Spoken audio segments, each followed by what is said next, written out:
I am Job, a man from the land of Uz. My life, marked by abundant blessings, is a story of faith and integrity that I wish to share with you. I am someone who has chosen to walk in the ways of the Lord, steadfast in my devotion to God, even amidst the wealth and respect I have enjoyed in my community. I was a wealthy man. My fields were thriving, and my flocks multiplied under the clear sky that stretched above us. 7 sons and 3 daughters were my joy. They were dearly loved and cherished. Our home was a place of celebrations, laughter, and worship. Each new day brought with it the certainty that my paths were guided by divine will.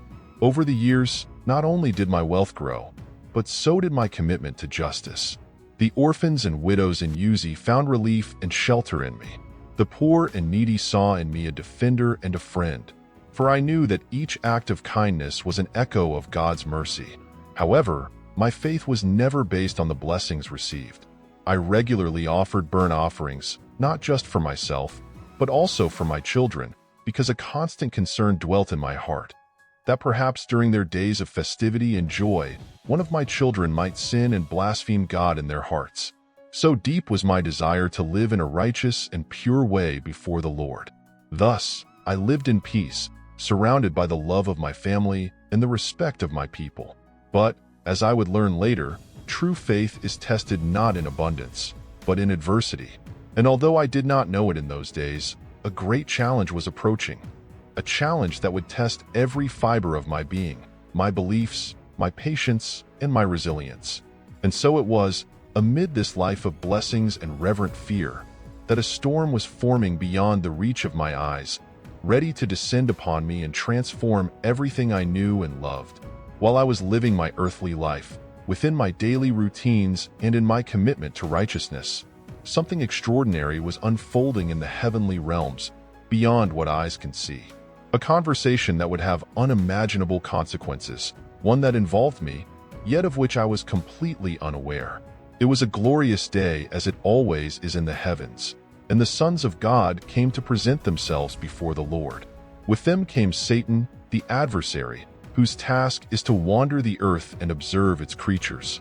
The Lord, in his omniscience, asked him from whence he came, to which he replied that he had roamed the earth, going back and forth on it. It was then that the Lord mentioned me, asking Satan if he had noticed his servant Job, highlighting my integrity, my fear of God, and my avoidance of evil. I, Job, unknowingly, was the subject of a conversation in heaven, an example of true and unwavering faith. Satan, however, with his cunning tongue, suggested that my devotion was not genuine, that it was merely a response to the abundant blessings I received. "Does Job fear God for nothing?" he challenged. "Have you not put a hedge around him, his household, and everything he has? You have blessed the work of his hands, and his flocks and herds are spread throughout the land. But stretch out your hand and strike everything he has, and you will see if he does not curse you to your face." It was a challenge to the essence of my faith, a proposal to prove whether my love and loyalty to God were conditional, dependent on the blessings I received. The Lord, knowing every corner of my heart, allowed this test, not out of doubt, but so as to reveal the depth of my faith. Thus, the Almighty granted Satan power over all my possessions with one condition: he could not lay a hand on my person. At that time, I was unaware of this conversation and the designs unfolding in the heavens.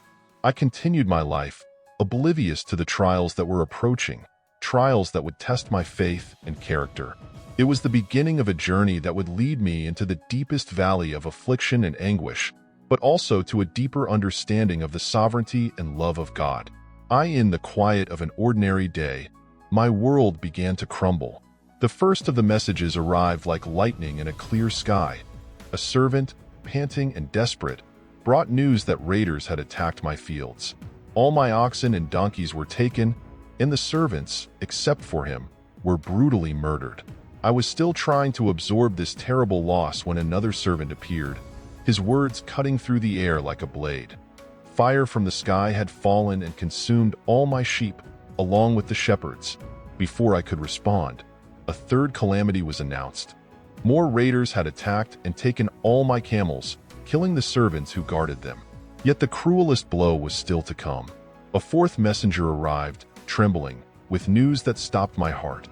My sons and daughters, who were together celebrating at the house of the eldest brother, were victims of a great wind that made the house collapse on them.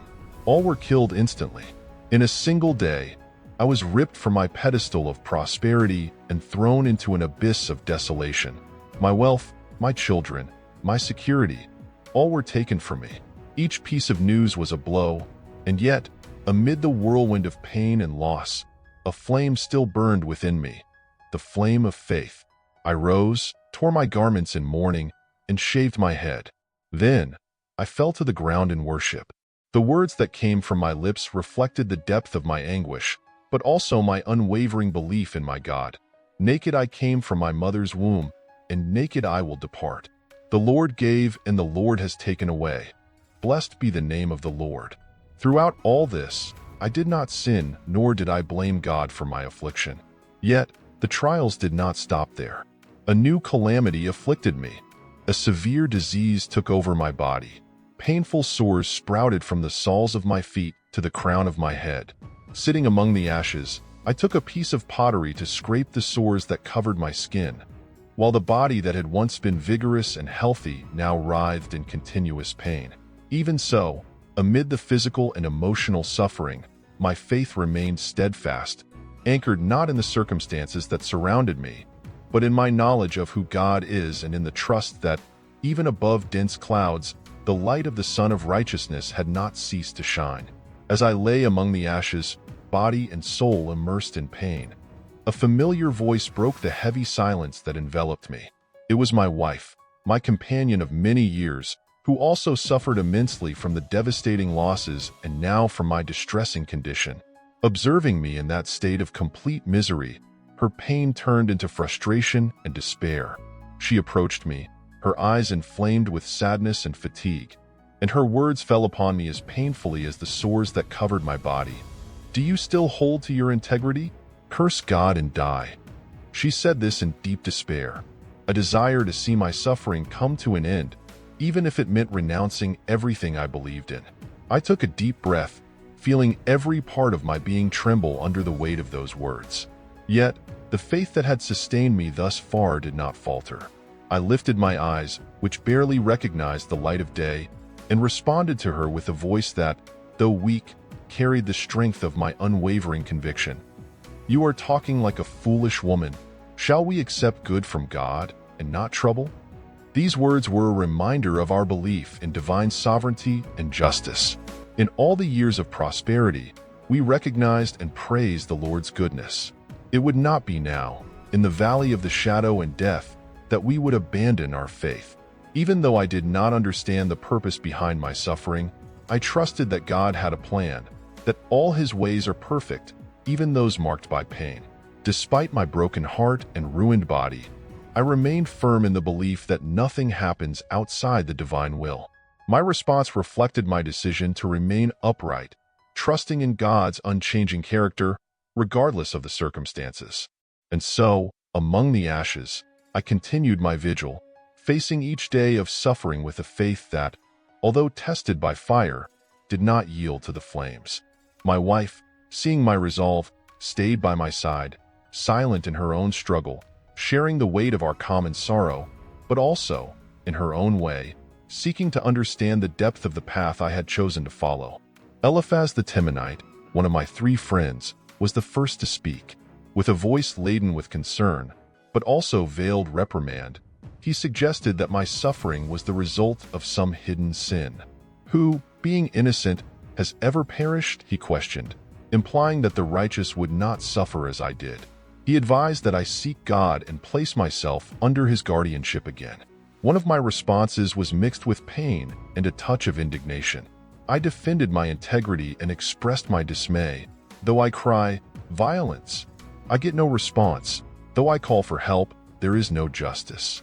I questioned, articulating my confusion and frustration about the apparent injustice of my affliction. Bildad the Shuhite took a more direct approach, arguing that the suffering I faced could only be justified by great iniquity. He pressed me to seek God's mercy, insinuating that my children had died because of their own transgressions and that I should turn back to God to avoid the same fate. I responded to Bildad with despair and some bitterness, reflecting on the brevity and suffering of human life. I contested the notion that my suffering could be so simply explained or deserved. How then can I be righteous before God? I asked, highlighting the immensity of divine wisdom and power in contrast to my own smallness. Zophar the Naamathite was perhaps the harshest of all. He accused me of being talkative and deserving even more punishment than I was already receiving. Know this, God has even forgotten some of your sin, he proclaimed, urging me to repent to restore my prosperity. My response to Zophar was inflamed with a vehement defense of my justice. I cried out for the right to speak directly with God, expressing my conviction that if I could only plead my case before him, I would be vindicated. At least now, I have my advocate in heaven, I exclaimed, maintaining my faith and my integrity in divine justice.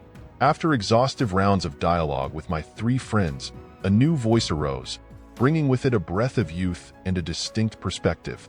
It was Elihu, the son of Barachel the Buzite, who until then had been merely an observer of our debates. Full of vigor and with a cautious respect for our ages and experiences, Elihu patiently waited his turn to speak, holding back his words until we, the elders, had exhausted ours.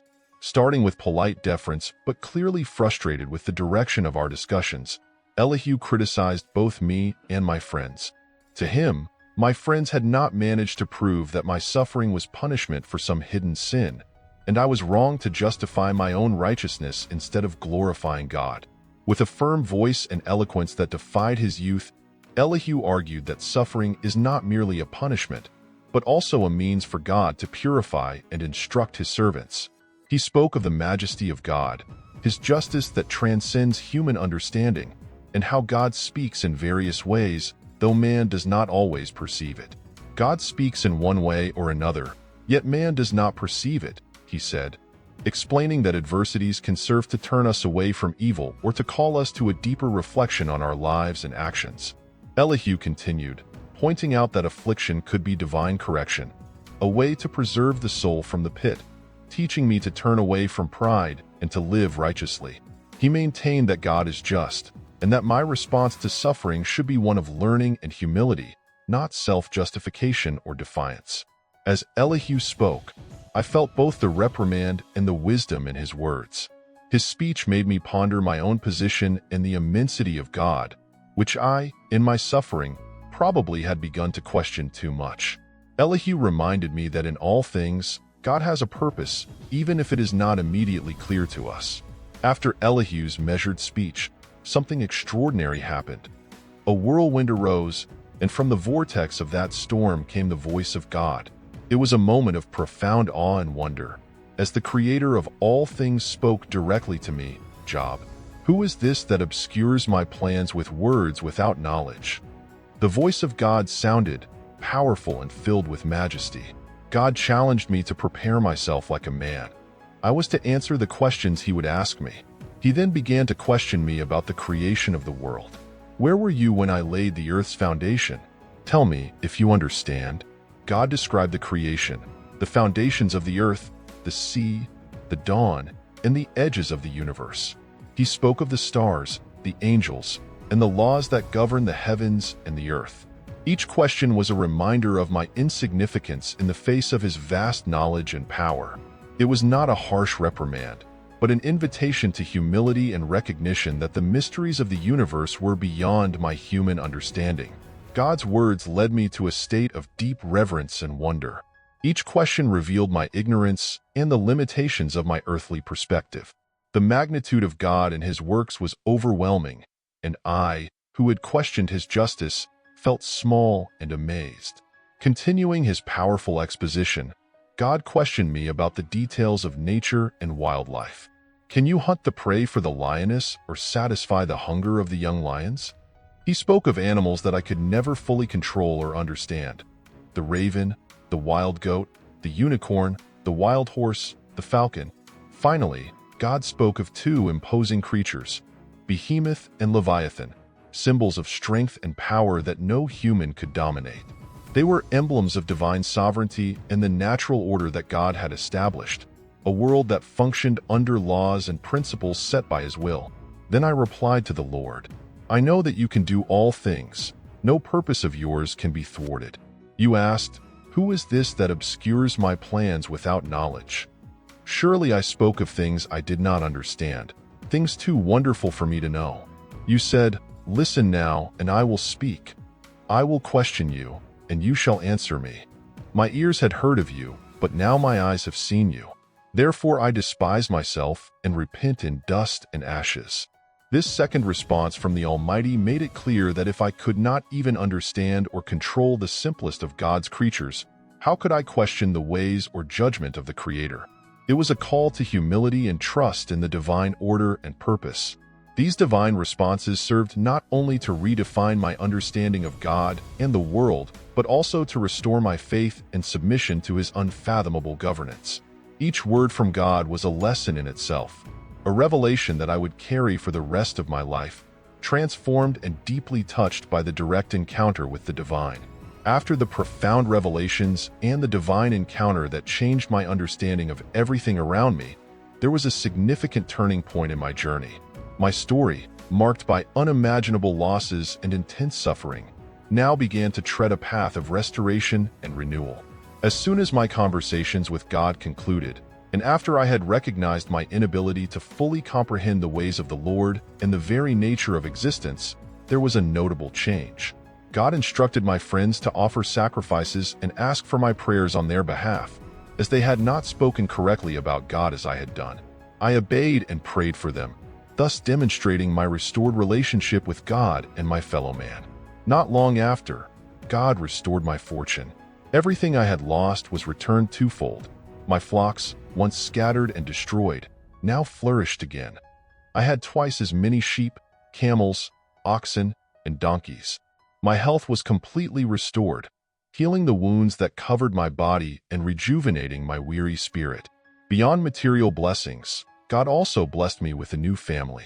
My dear wife and I were graced with 10 more children, 7 boys and 3 girls, so beautiful there were none like them in all the land. I lived for many years after my restoration, seeing my grandchildren and even great-grandchildren. Each day of my extended life, I reflected on the lessons learned through my trial. I taught everyone about the importance of unwavering faith, humility before the divine mystery, and justice that, although often hidden from human eyes, always prevails under the governance of God. My story, though unique in its details, speaks of universal truths about human resilience and divine sovereignty. Through my experience, I learned that, even in the depths of despair, we are never completely abandoned. The hand of God is always at work, even if we cannot fully see and understand. My restoration was not just a recovery of losses. It was a complete transformation that redefined my existence and strengthened my relationship with God and those around me. Every blessing received was a celebration of divine grace, a testament to God's unwavering faithfulness to those who remain faithful to Him, even in the face of the greatest adversities. I hope you have found inspiration and insight through the journey and life of Job that we have shared together. If you like this video, please leave a like. It really helps more people find our content. Subscribe to the channel to not miss the upcoming videos as we continue to explore powerful stories and life lessons. I would love to hear your reflections and personal experiences related to this story. Leave your comment below. Let's create a community of learning and support here. And if you think this video can inspire or help others, share it with friends and family. Your help is essential in spreading messages of faith, hope, and salvation in Christ. Thank you for watching and for being part of our community. See you in the next video.